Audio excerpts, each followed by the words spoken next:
Hey everyone, it's Joe. Welcome back to the channel. Today I'm going to show you how I do some saddle stitch binding in my notebook inserts to create a junk journal.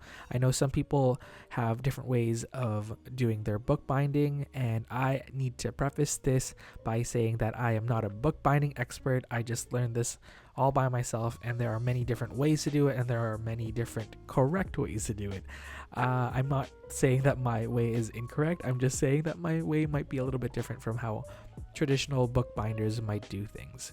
So at first I created the sheets that I wanted to bind together, and I clamped them down with some bulldog clips.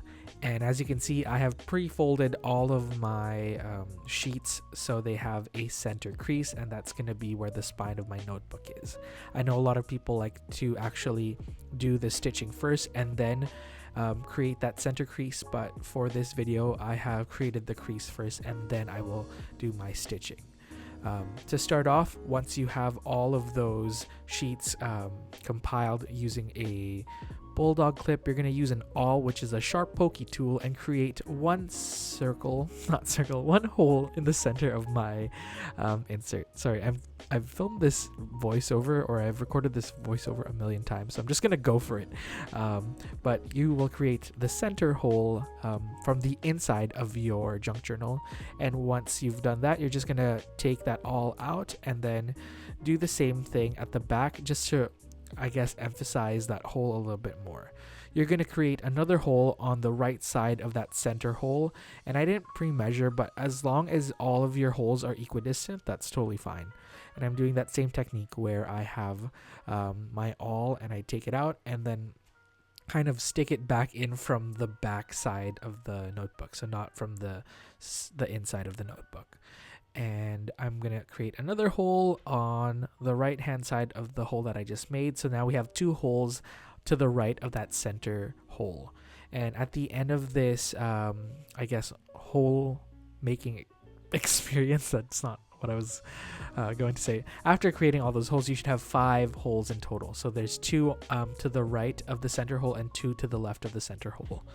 And this will create 4 distinct stitches in your notebook, but you can create as many holes as you like, but I like to do 5 because I like nice big fat stitches in my junk journals.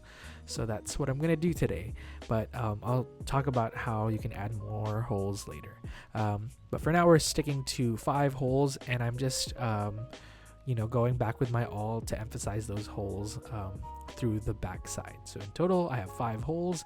They are about the same distance away from each other, and now we're gonna get to the actual stitching part. I know this part might seem a little bit daunting, but it's actually quite easy. You're gonna take your string of choice. I bought a bookbinding kit actually, which came with some waxed string, but I think it's a little bit too heavy duty for these thinner junk journal inserts.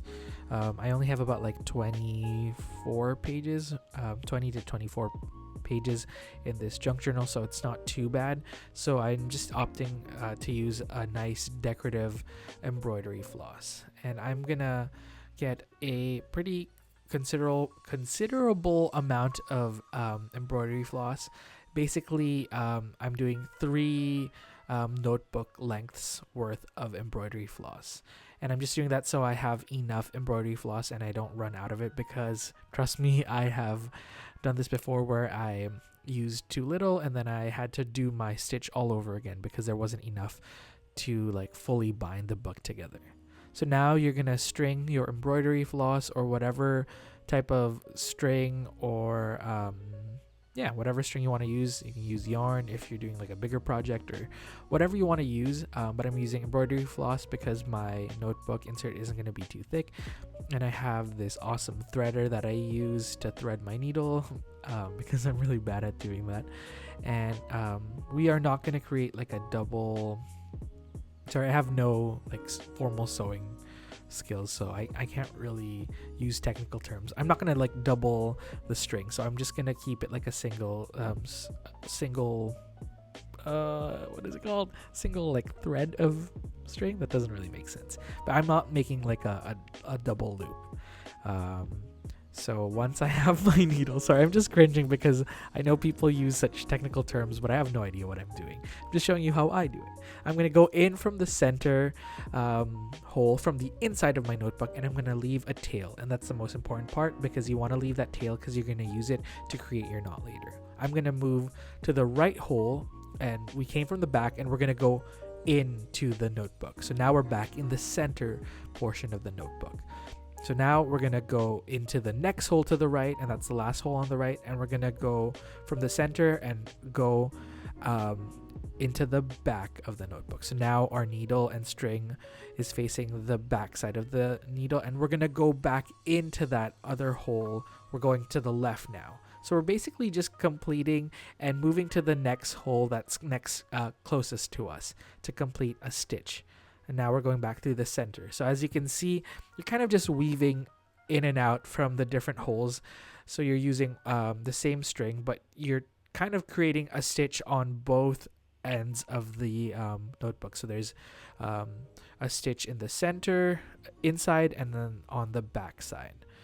And as you can see, I went from the center, from the back, and I went inside, and now I'm coming from the inside and going into the outside and going into that last hole on the left.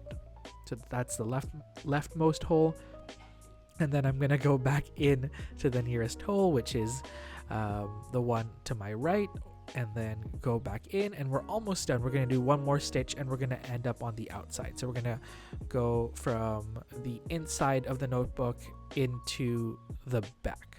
So I'm going to go in from the center hole, and then push my needle through that hole, and now we are on the outside. So this is pretty much it. Now we have to do a series of knots. So I've zoomed in a little bit more so you can see a little bit more clearly. We are going to take our needle, and I'm still trying to keep the string quite taut. I'm going to go in and create a little loop. So I pushed my needle in through that stitch that we created. You can go from any side, the right or left hand side, and then create a loop. So as you can see, there's a little bit of a loop, and we're going to go from not the front of the loop, from the back of the loop to create a knot. Basically, I just showed you how to make a knot. I could have just said that because most people know how to do that. So we created a knot, and now we are gonna try and push that knot in to the inside. This is the hardest part. Sometimes I fail at it, but that's all right. We're gonna go through that center hole. So now we've created that knot. We're gonna push our needle through the center hole to get to the inside of the notebook. And this part's a little bit tricky. I know other people use like tweezers or pliers to get their needle through, but I'm just using a clip to help me, I guess, have a little bit more of like a grip on that needle, and I'm going to pull that needle through. At this point, we don't really need the clamp, so that's all right to use that clamp, and I'm going to pull quite tightly to try and get that that knot to the inside, or at least to cover that center hole, because usually that's the largest hole because we've put our needle through that hole a few times already. So it might be a little bit larger than the other ones, but that's all right because we have that knot on the outside that kind of is blocking it. Now we're going to do 2 knots in the center. You can just do 1, but I like to do 2 knots just to keep it nice and secure. So that's the first knot, and then we're going to do another knot. And as you can see, using a longer piece of thread yields a little bit of waste, which is not the best, but that's all right because at least we didn't have to waste or redo our stitch. And that's pretty much it. We have bound a notebook together. I know that was a little bit like not the best tutorial out there on YouTube, but as you can see, we have 5 holes and 4 stitches, and I'm just going to use my bone folder to kind of like emphasize the spine and make that notebook a little bit more creased. And this is the completed notebook. And I just wanted to show you the 3 I guess junk journals that I've put up on the shop. This has been one of these therapeutic things that I do after work, where I create notebooks. So I put a few up on the shop. This is the the plant themed one, which I use a lot of vintage papers that have plants and gardening themes on them. And then I created this custom blue pattern paper for this notebook. And the cover is also designed by me. So it's a simple watercolor leaf painting, but I thought it would be a really nice and simple cover for this notebook. I also made one that's more flower themed, and this one has like a pink and like reddish theme to it. So it's the same type of concept. I created a pink pattern paper for the center, and I have a whole bunch of vintage papers, and I found this beautiful vintage or used book that was all about flowers. And I also created a vintage, or not a vintage, I created a nice cover for that as well.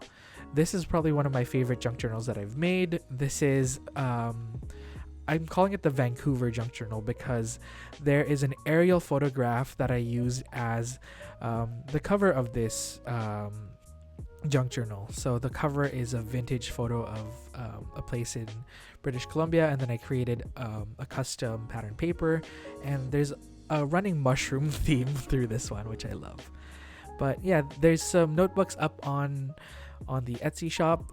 These are, a limited run because I don't know if I can recreate these just because I, don't have the same amount of papers that I use, and I don't have access to all of those vintage papers that I had in the past. But they are up on the shop, and I'll let you know if I make more junk journals, because this is like my number one fun hobby to do after a hard day of work. But thank you so much for watching, and I hope you learned something. I'm not the best at tutorials because I am rambly and I lack the knowledge, and yeah, but here we are. Okay, see you guys. Bye.